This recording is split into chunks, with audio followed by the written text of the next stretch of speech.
وسلم وبارك عليه وعلى آله. السلام عليكم ورحمة الله وبركاته.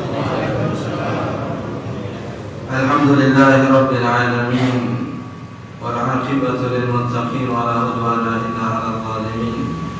الصلاة والسلام على أشرف الأنبياء والمرسلين سيدنا ومولانا محمد وعلى آله وصحبه أجمعين، وبعد، فإن أصدق الحديث كتاب الله وخير الهدي هدي سيدنا محمد صلى الله عليه وسلم، وشر الأمور محدثاتها وكل محدثة بدعة وكل بدعة ضلالة وكل ضلالة في النار، أو كما قال النبي صلى الله عليه وسلم. Ma'asyiral muslimin, hadirin para asatidz, para hujjah jamaah dimuliakan Allah. Alhamdulillah wa syukurillah, malam yang mulia ini kita kembali dipertemukan Allah Subhanahu wa taala di majlis yang mulia ini dalam keadaan sehat walafiat. Melanjutkan bacaan tafsir kita halaman 206. Qala Allah Ta'ala, wa man lam yahkum bima anzalallahu fa ulaika humul zalimun. Wa qala al-mufassir bit tafsir fi haqqin nafsi li ibqa'in nafsi fil iqab ash-shadid wa tadayyun bi tarki hukmillah ta'ala nihayat al-dhulmi wa huwa al-kufr li'inkari nikmatillahi ta'ala wa jahdiha.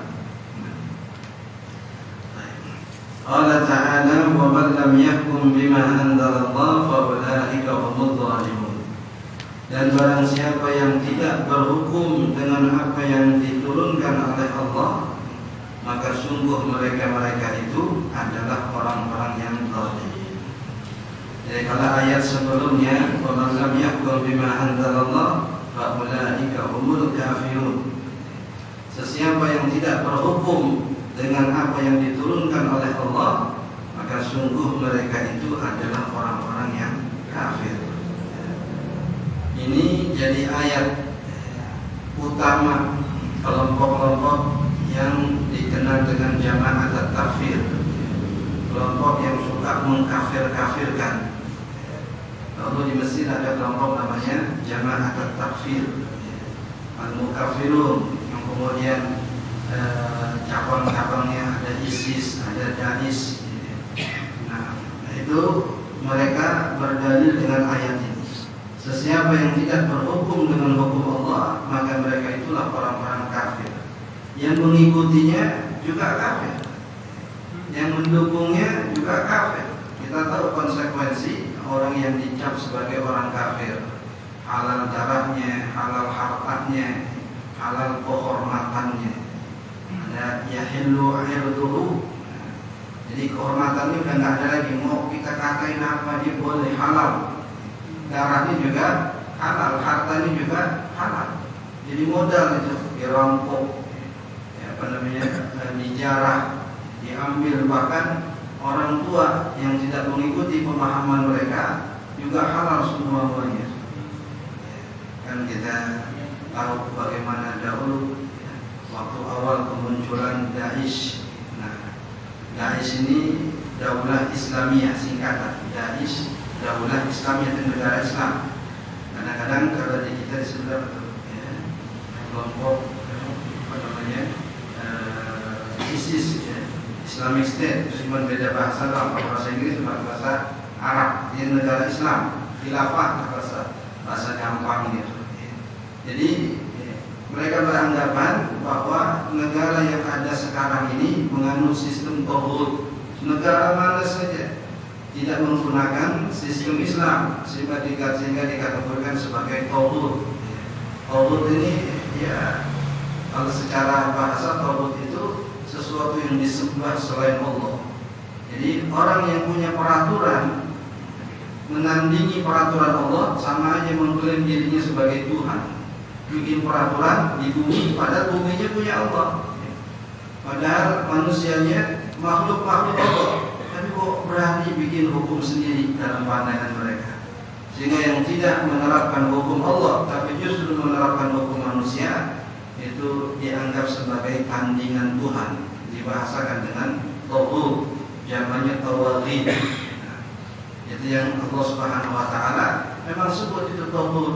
Nah, untuk membedakan mereka yang beriman kepada Allah dan menjadikan Allah Subhanahu wa taala sebagai sumber inspirasi kehidupan, jalan kehidupan, lawannya adalah tauhid. Jadi ada wali Rahman atau wali Allah dengan wali syaitan. Inna waliyallahu alladzi nazzala al-kitab wa huwa yatawalla as-salihin. Sungguhnya waliku adalah Allah yang telah menurunkan Al-Quran dan Allah lah sebagai pembela orang-orang yang saleh. Itu wali. Nah, adapun orang yang kafir, adapun orang yang kafir, kalau dia tauhid, wali-wali mereka itu adalah tauhid. Jadi selain Allah yang didewakan, yang dituhankan, itu secara bahasa disebut dengan tauhid. Nah, mereka-mereka yang mengikuti atau berada di bawah kendali para tauhid itu juga dikategorikan orang-orang yang kafir waliyadzubillah. Sehingga tadi ada yang menghalalkan atau sampai menghalalkan darah orang-orang yang beriman asal dia tidak berhukum dengan hukum Allah Subhanahu wa taala. Adapun akidah kita Ahlus Sunnah wal Jamaah dikatakan ahlul qiblati hum muwahhidun. Semua yang salat menghadap kiblat itu dianggap ahli tauhid. Jadi kita tidak mengkafirkan ini, tidak mengkafirkan itu. Cuma kita membid'ahkan apa yang mereka lakukan kalau bertentangan dengan ajaran Ahlus Sunnah wal Jamaah. Nggak sampai mengkafirkan. Khawarij kah, Mu'tazilah kah, Murji'ah kah. Nah, itu dikatakan perbedaan pemahaman dalam sebahagian masalah-masalah akidah atau sebahagian daripada cabang-cabang masalah akidah. Nggak ada pemikiran mereka itu mengatakan sholat tidak wajib misalkan. Kalau itu sudah menyentuh konsep akidah, usulul akidah. Karena akidah dibagi dua, ada usulul akidah, ada furu'ul akidah. Jadi sholat itu wajib. Nggak ada yang menentang, semua madhab, semua aliran. Mu'tazilah juga mengatakan sholat wajib, nggak ada yang mengatakan sholat tidak wajib. Nah, ketika kemudian ada perbedaan dalam sebahagian cabang-cabang masalah, gimana kalau orang nggak sholat? Nah, itu udah cabang masalah. Apakah dihukumkan murtad? Apakah dihukumkan fasik? Apakah dihukumkan kafir? Nah, itu yang kemudian berbeda pandangan. Jadi kita tidak mengkafirkan ahli kiblat, orang yang sholat menghadap kiblat, kiblatnya sama, Tuhannya juga sama. Tapi ketika ada perbedaan yang prinsip dalam masalah cabang-cabang akidah, itu kita sekedar mengatakan itu pemahaman bid'ah atau mereka disebut dengan ahlul bid'ah, tapi tidak sampai dikafirkan. Selagi tadi mereka masih menganggap Allah sebagai Tuhannya, salat sebagai kewajibannya.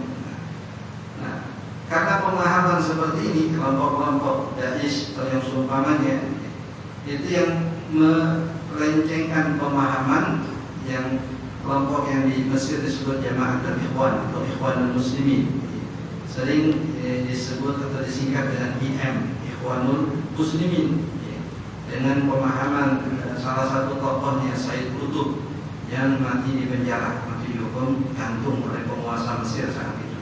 Jadi beliau menulis kitab judulnya Jahiliyatul Qarnil Ishrin, Jahiliyah abad 20. Ingat kita itu abad 20. Jadi yang tidak berhukum dengan hukum Allah disebut jahiliyah. Jadi jahiliyah identik dengan orang yang tidak kenal Islam, identik orang yang menyembah berhala. Digunakan istilah itu untuk mereka yang tidak berhukum dengan hukum Allah Subhanahu wa taala. Maka timbullah pemberontakan-pemberontakan, kemudian penangkapan tokohnya sampai sebagian mati di penjara. Nah, kemudian terjadi perubahan. Kalau dahulu Ikhwanul Muslimin, kita kenal bahkan ulama-ulama Mesir pun itu banyak yang berafiliasi dengan Ikhwanul Muslimin ketika awal didirikan oleh Hasan al-Banna. Hasan al-Banna dia punya orang tua namanya Syekh Abdul Rahman al-Banna. Dia itu yang mensyarah Musnad Imam Ahmad. Jadi kalau kita tahu kitab hadis, kitab hadis di antara kitab hadis yang paling banyak hadisnya itu Musnad Imam Ahmad.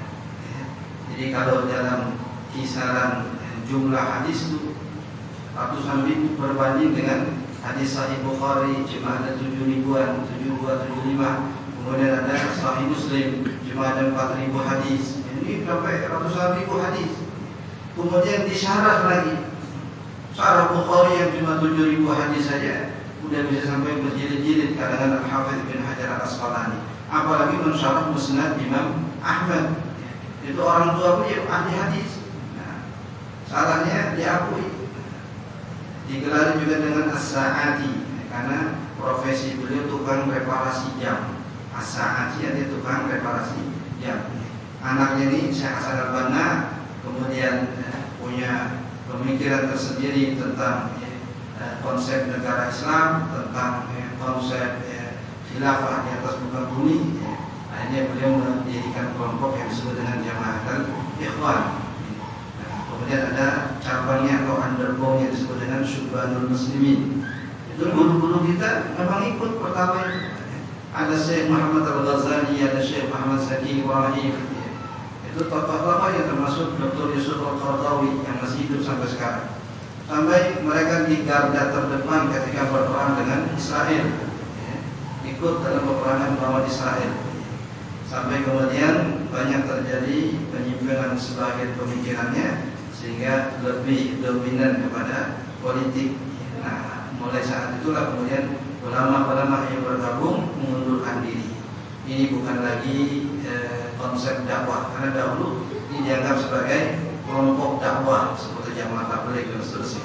Tapi kemudian berubah menjadi afiliasi politik. Yang terakhir kemarin menang Mursi sebagai presidennya, karena sebelumnya mereka menguasai parlemen. Nah, di antara yang diusung oleh sebahagian pemikiran mereka ini ayat tadi, "Wa man lam yahkum bima anzalallah fa ulaika humul kafirun." Siapa yang tidak berhukum dengan hukum Allah, maka sungguh mereka itu adalah orang-orang kafir.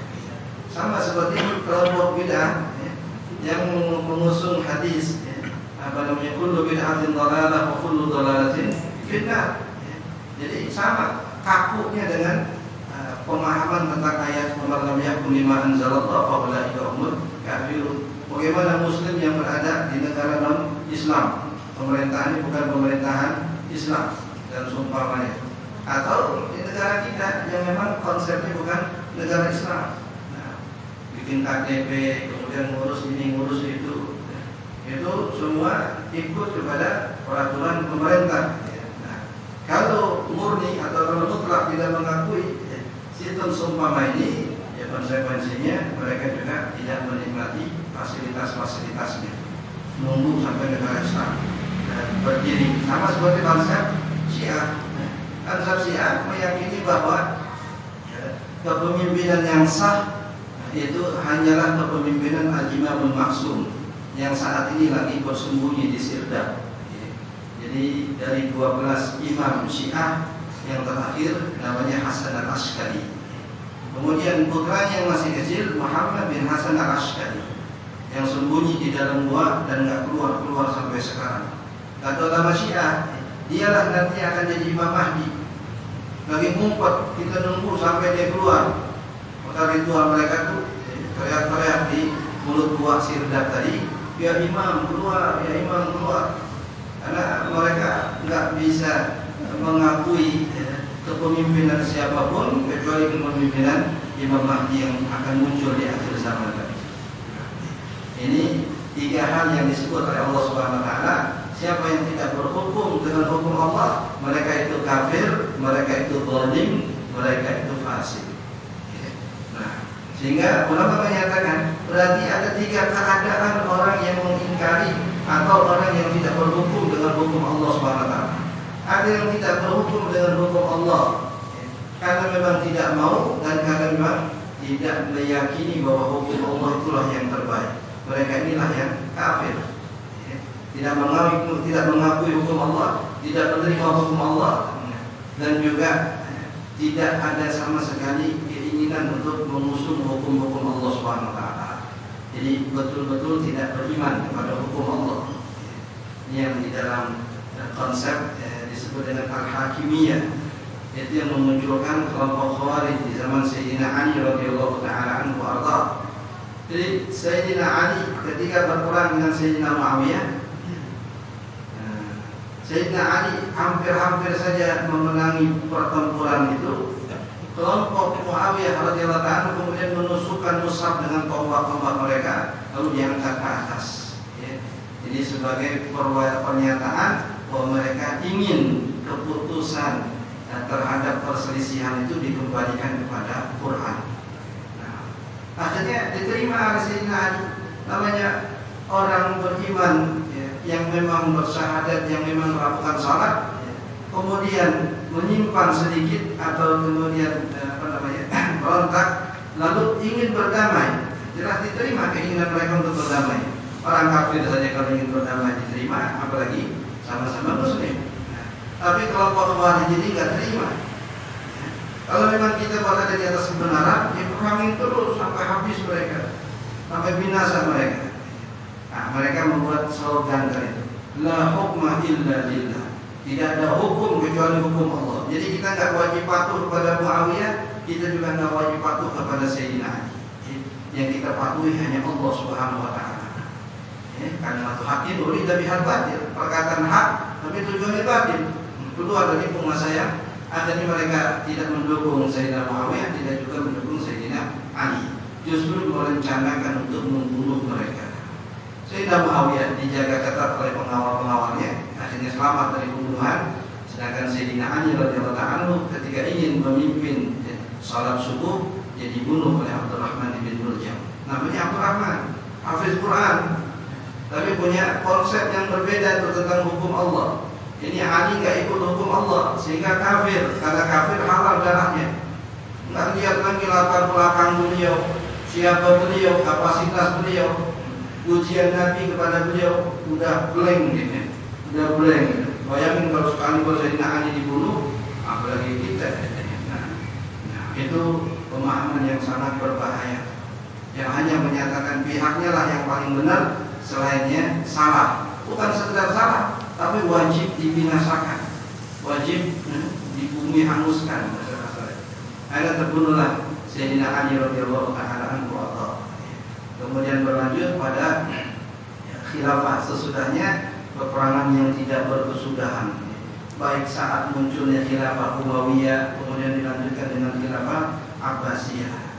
Kelompok-kelompok ini selalu muncul dengan istilah yang diistilahkan kepada mereka disebut dengan al-khawarij.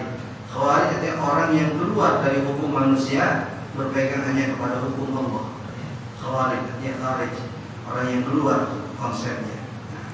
Jadi ini yang kemudian dalam bahasa yang sederhana banyak menumpahkan darah kaum muslimin. Jadi perang dengan kafir hampir sudah selesai, nggak ada musuh besar lagi saat itu. Imperium Persia sudah jatuh, Romawi sudah takluk. Akhirnya sesama kaum muslimin berperang, baik dengan ahli baitnya yang senantiasa diintimidasi oleh Daulah Umayyah, kemudian Daulah Umayyah dikejar-kejar oleh Daulah Abbasiyah, kemudian muncul kerajaan-kerajaan kecil sampai akhirnya berakhir khilafah pada khilafah Utsmaniyah di Turki. Itu peperangannya kebanyakan sesama muslim dengan muslim. Hanya kuat ketika ada musuh di luar. Ketika ada musuh di luar, baru kemudian kaum muslimin kuat. Jadi tentara salib atau perang salib yang memunculkan tokoh-tokoh seperti Salahuddin Al-Ayyubi, kemudian Muhammad Al-Fatih. Itu muncul tokoh-tokoh tadi karena musuhnya jelas orang kafir. Tapi ketika musuhnya sesama muslim, yang ada adalah pertumpahan darah. Ada Abdul Malik bin Marwan dengan gubernurnya Hajjaj bin Yusuf As-Saqafi. Ada sebagian orang mengatakan puluhan sahabat Nabi yang dibunuh, padahal mereka khalifahnya kaum muslimin. Mereka digelari Amirul Mukminin, tapi membunuhi sahabat-sahabat Nabi SAW. Belum dalam peristiwa Al-Harra, itu Masjid Nabawi di lockdown nggak saya. Nggak ada yang datang ke masjid, nggak ada yang masuk masjid, nggak ada yang sholat di masjid. 3 hari kawasan itu dihalalkan, artinya mau numpahin darah boleh, mau menjarah boleh. Disebut dengan Ayyamul Harra pada pemerintahan Yazid bin Muawiyah. Dan tidak sedikit sahabat Nabi SAW kemudian jadi korbannya. Bahkan sebagian mengatakan bahwa Hajjaj bin Yusuf As-Saqafi itu membunuh tidak kurang daripada 250.000 manusia. Dikatakan dari sayfuhu asbaq bil lisani, pedangnya lebih cepat daripada mulutnya. Saya bunuh kamu, lehernya udah putus. Lebih cepatan pedangnya daripada mulutnya. Di gambarannya begitu. Ini yang kita katakan hampir sebahagiannya berawal dari pemahaman yang berbeda tentang konsep al-hakimiyah atau konsep at-tahkim. Nah, bagaimana jika seseorang tidak berhukum dengan hukum Allah, atau seseorang yang tidak beriman atau tidak mempercayai dengan hukum Allah? Sehingga Allah memberikan 3 alternatif. Bisa dikategorikan kafir, bisa dikatakan zalim, dan juga bisa dikategorikan fasik. Nah, ini yang sekarang ini terkait dengan orang yang dikategorikan zalim. Mereka tidak berhukum dengan hukum Allah dan dikategorikan sebagai orang yang zalim. Bitaksir fi haqqin nafsi. Kenapa mereka dikatakan zalim? Zalim itu identik dengan penistaan terhadap diri sendiri. Zalim. Jadi tidak mutlak zalim itu kepada orang lain, justru dominan zalim kepada diri sendiri. Kita tidak melaksanakan kewajiban, zalim kita pada diri kita sendiri. Karena yang akan disiksa diri kita, yang akan masuk neraka ngerasain azab diri kita dengan sebab perbuatan kita. Yang zalim siapa? Ya diri kita. Kita yang gak kerjain kewajiban, kita yang bakal ngerasain. Maka di dalam Al-Quran kulit ngomong nih. Apa kita nih nanti di hari kiamat ngomong sama kulit, lima syahidta alaina. Kenapa engkau membuat persaksian yang memberatkan kami? Kulit ngomong, saya pernah begitu, saya pernah begitu. Tangan ngomong pernah begini, bingung dia. Kok semua anggota badannya justru bersaksi buruk kepada dirinya. Lima syahidta alaina. Padahal kamu tahu kalau aku diadab, kamu yang ngerasain. Kulit kasarnya, kalau saya dibakar, kamu yang ngerasain. Mereka kemudian menjawab, Antaqallahu alladzi antaqa kulla syai'. Allah lah yang membuat kami bisa ngomong. Nah, dia tidak bisa ngomong kami. Allah yang buat kami bisa ngomong, akhirnya bersaksi. Nanti kullama nadijat juluduhu badana juludan ghairaha yadzuqul adab. Setiap kulit yang melepuh, sudah kebakar, Allah ganti dengan kulit yang baru agar rasa sakitnya abadi. Kalau kulitnya nggak ada rasa sakit, Allah ganti pakai kulit yang baru. Setiap kullama nadijat, setiap matang itu kulit, setiap melepuh itu kulit, badana juludan, kami ganti dengan kulit yang baru. Liyadzuqul adab, agar terus-terusan merasakan adab.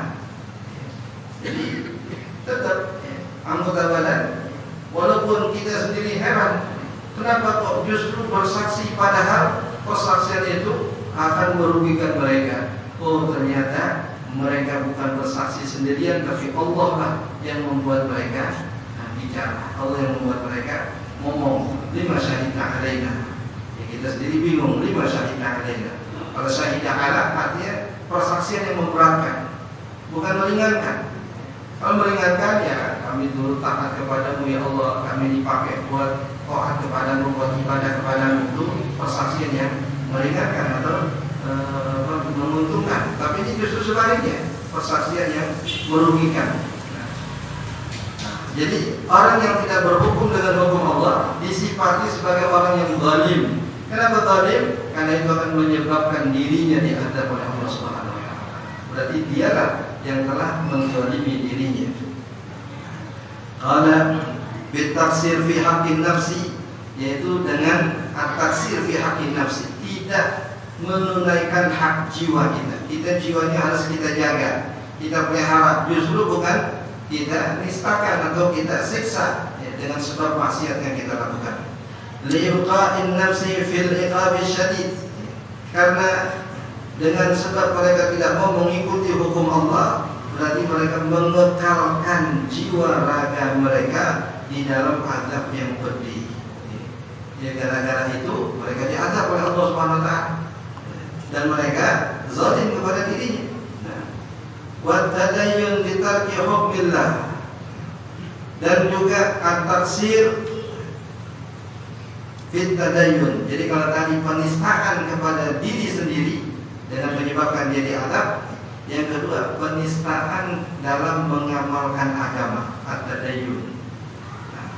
Ada kitab yang ditulis oleh Profesor Sahin, judulnya At-Tadayyun Al-Manqus, artinya beragama separuh-separuh.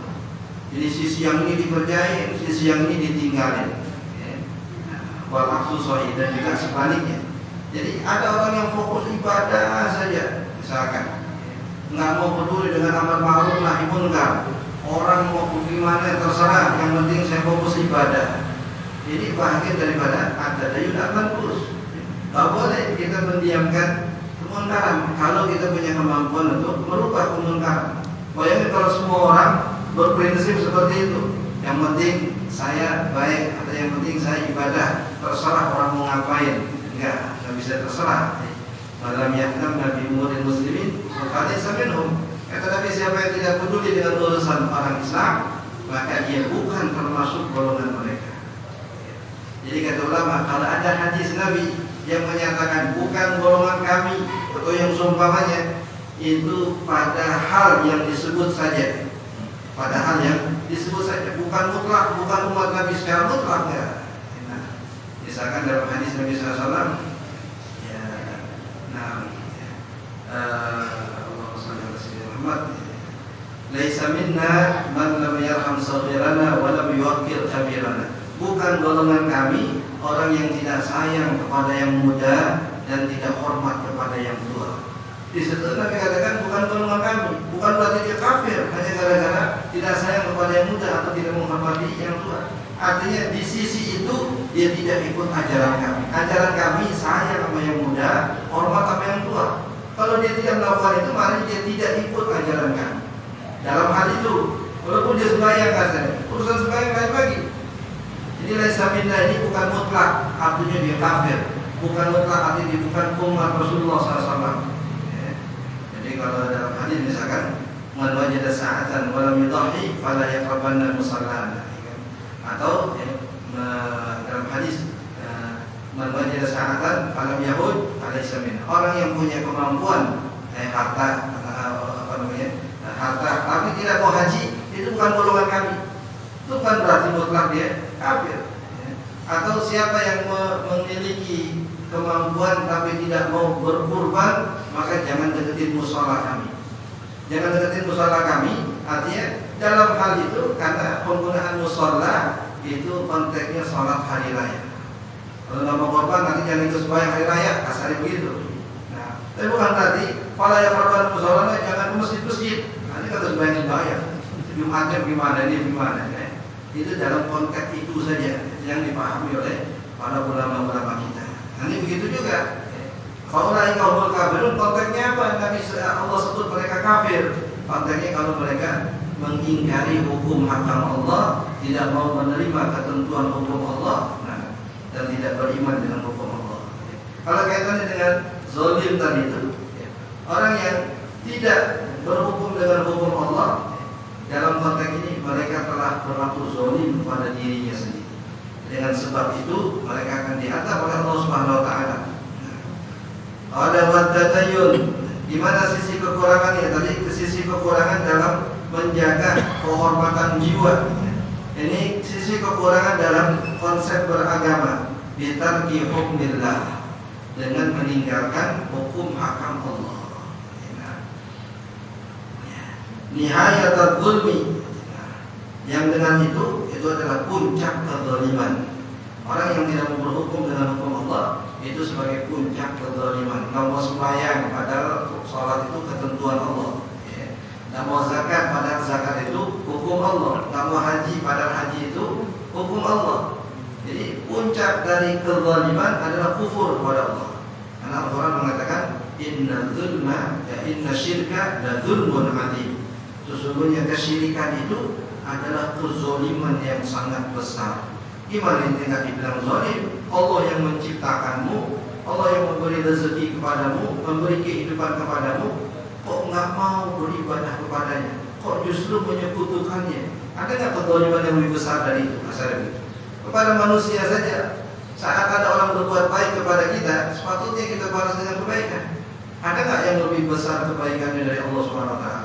Nah, kalau orang tak mau juga beriman, itulah puncak kezaliman kepada dirinya sendiri. Allah nggak dizalimi dengan itu. Karena walaupun semua manusia beribadah kepada Allah, tidak sama sekali menambah kemuliaan Allah. Allah sudah mulia, kemuliaan Allah sudah pol, nggak perlu tambahan ibadah manusia. Sebaliknya, jika seluruh manusia tidak ada yang beribadah kepada Allah, sedikit pun tidak akan mengurangi kekuasaan Allah SWT.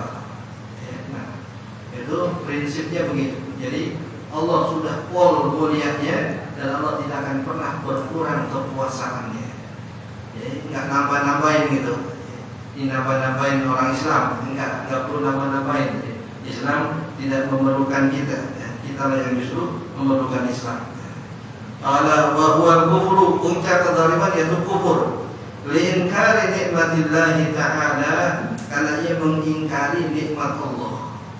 Nikmat Allah selain nikmat Islam, di dalam nikmat Islam itu ada aturan, ada kewajiban. Kalau kita tidak menerima nikmat kewajiban tadi, berarti kita mengingkari nikmat Islam.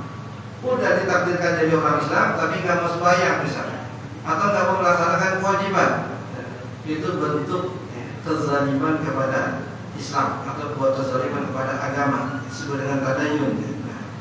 Kalau wajah jihad, jahat sama dengan ingkar. Kalau jahat itu ingkar dan ngeyel, maksudnya angel. Udah ingkar, dikasih dalil, dikasih argumen, dikasih ini, udah nggak mau aja dah, udah ngeyel aja. Itu disebut dengan jahat. Yang maksudnya disebut dengan juhud.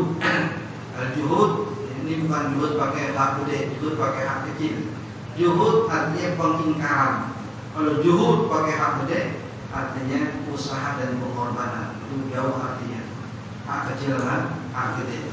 Jahilun artinya orang-orang yang mengingkari. Sedangkan mujahidun orang-orang yang berjihad di jalan Allah Subhanahu wa taala. Ada waqafaina ala atharihim. Ini masih terkait dengan orang-orang Yahudi. Waqafaina ala atharihim, kemudian kami susulkan setelah mereka. Ala atharihim artinya sepeninggal jejak-jejak mereka. Ini Yahudi di zaman Nabi Musa, setelah mereka binasa, setelah mereka habis, diteruskan oleh generasi sesudahnya, Allah datangkan Sayyidina Isa alaihissalam. Setelah sebelumnya dengan Nabiullah Musa dan Nabiullah Harun alaihissalam. Ay atba'na ala atharin nabiyyin alladzina yahkumuna bit-Taurat. Kami susulkan dengan mengikuti jejak-jejak para nabi yang berhukum dengan hukum Taurat. Jadi Nabi Musa berhukum dengan hukum Taurat, Nabi Harun juga berhukum dengan hukum Taurat, sampai datang Sayyidina Isa alaihissalam. Nah, Sayyidina Isa alaihissalam, walaupun dia juga adalah nabi daripada Bani Israel, bahkan disebut sebagai raja Bani Israel, akan tetapi Allah berikan kitab khusus untuk Nabi Isa, setelah sebelumnya Allah berikan kitab khusus untuk Nabi Musa. Hanya saja dua kitab ini seperti satu kesatuan. Wajhani li ummatin wahidah, seperti dua sisi dari satu mata uang. Yang satu berisi konsep-konsep hukum, itu ada dalam Taurat. Yang satu berisi konsep-konsep tauhid. Nah, sehingga dalam Bible disebut dengan perjanjian lama, dengan perjanjian baru. Perjanjian lama itu Taurat, atau mereka sebut dengan Taurat. Kemudian perjanjian baru itu disebut dengan Injil. Al-Ahdul Jadid dengan Al-Ahdul Qadim. Dalam mazhab Imam Syafi'i Al-Qaulul Jadid, Al-Qaulul Qadim, pendapat atau mazhab yang lama dan mazhab yang baru. Dalam Kristen ada disebut dengan Al-Ahdul Jadid, Al-Ahdu, bukan Al-Qaul. Al-Ahdul Jadid dengan Al-Ahdul Qadim. Nah, itu dengan Qaul yang bahasa mereka. Bi Isa bin Maryam, dengan Nabi Isa alaihissalam, kami susulkan dengan Nabi Isa alaihissalam, musaddiqan lima baina yadayhi, untuk membenarkan apa yang ada di hadapannya. Yang ada di hadapannya adalah kitab Taurat. Jadi Nabi Isa alaihissalam turun untuk membenarkan kitab Taurat dan turun untuk membawa konsep tauhid. Karena urusan hukum mereka tidak perlu diganti, tidak perlu dirubah, cukup dengan apa yang ada di dalam Taurat. Cuma urusan tauhid ini perlu dibenahi. Karena di antara hal rumit yang dialami oleh Nabi Musa alaihissalam dengan umatnya itu masalah konsep tauhid. Minta Tuhan, ij'alana alihah kama lahum alihah. Mereka bosan punya Tuhan cuma satu. Kami pengen punya Tuhan banyak. Ya. Kami bosan punya Tuhan yang nggak kelihatan. Kami pengen punya Tuhan yang bisa kita lihat. Mereka lihat orang-orang musyrik juga berharap Tuhannya banyak dan Tuhannya kelihatan. Melihat itu mereka minta kepada Nabi Musa, bikin dong kayak mereka itu Tuhannya kelihatan dan Tuhannya banyak. Nah, itu konsep tauhid. Sehingga perlu turun kitab yang baru, kitab suci yang baru untuk membenahi tauhid daripada Bani Israil atau orang-orang Yahudi. Jadi yang akan beliau jelaskan ini terkait dengan konsep Taurat dengan konsep Injil, perbedaan antara keduanya.